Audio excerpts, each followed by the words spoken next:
Bismillahirrahmanirrahim. Assalamualaikum Kak. Sama. Terima kasih kerana sudi bersama saya lah untuk adakan sesi pengutuan dengan Kak ini. Jadi saya mungkin ada dalam 5 soalan nak ditanyakan dekat Kak. Jadi soalan pertama saya, pada pendapat Akak, kenapa keselamatan di sekolah ni penting untuk murid-murid? Sebab isunya macam kecederaan, bimbit, lepas tu macam mana cakap keselamatan tu penting lah, orang kata memang penting lah. Utamanya waktu balik dan waktu rehat. Baik.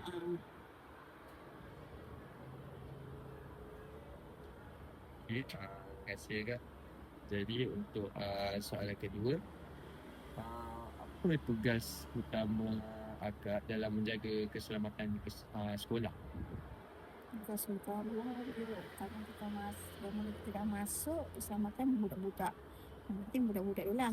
Satu, kita tak nak apa-apa berlaku pada budak. Satu kecederaan atau apa dia main macam lari-lari ke, dia takut jatuh. Itu memang saya kena marah lah. Soalan seterusnya, adakah murid sentiasa mematuhi peraturan keselamatan sekolah? Tak ada juga. Tak ada juga. Tak jugalah, tak semualah kata nak dalam 1,000 ni tak 100% lah murid ikut peraturan lah. Biasalah budak yang nakal-nakal kan. Ada jugalah yang ikut. Ada yang ikut, ada yang tak ikut. Sebelum ni adakah macam isu-isu apa kecederaan ke yang berlaku? Ada juga lah.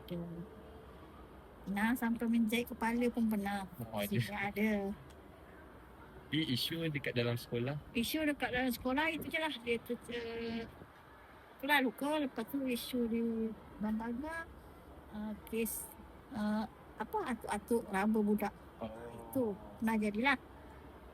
Bagi Akak banyak tak cabaran untuk? Banyak jugalah sebab kita nak menjawab dengan cikgu, nak menjawab dengan parent. Jadi benda tu di kawalan kita sebenarnya. Kawalan waktu balik, kita tak akan fokus kepada budak tu. 1,000 budak, 1,200 kita nak fokus ke budak lain lagi. Jadi kita tak nampak apa yang berlaku. Walaupun dalam ramai-ramai kita tak nampak. Jadi masa tu dia parent mula bercakap. Lepas tu besar tanya, kita jawab, kita pun tak tahu. Sebab kalau ikut atuk-atuk tu memang ramai je atuk sebenarnya yang menunggu. Itu je. Pagar belakang. Pagar belakang dah jadi. Pagar belakang lah. Jawab. Dia tanya untuk pagar belakang. Dia dah tahu pagar belakang. Jawab lah. Tapi tak boleh. Tanya dia ke? Tanya dia sama je. Dia belakang. Lalu lintas pun sama lah kita kena dia. Kalau untuk pagar belakang Kak, kan biasa budak-budak ada yang naik basikal kan? Setakat ni ada apa-apa macam cabaran juga ke kalau nak? Belakang memang banyak cabaran. Belakang ada cabaran. Belakang ni kadang-kadang budak-budak basikal, kita dah larang dia daripada bermain apa. Tapi dia orang ni tetaplah dengan tegak kepala dia orang. Kadang ada jatuh depan mata. Akak cakap, baguslah, main lagi, jatuh lagi. Tu je lah akak cakap. Lepas tu kadang ada yang keluar masuk, kadang main kat belakang. Yang paling mencabar kalau budak-budak main keluar, lepas tu dia nak melintas, dia tak bercakap. Dia meminta, tu yang paling bahaya lah. Tu. Lepas tu yang satu ada, sebab belah sana pun ada kelas PPKI. Jadi kadang nak kena alert lah juga sebab situ ada budak istimewa kan. Kalau kita tak jaga betul, budak-budak tu nanti main keluar.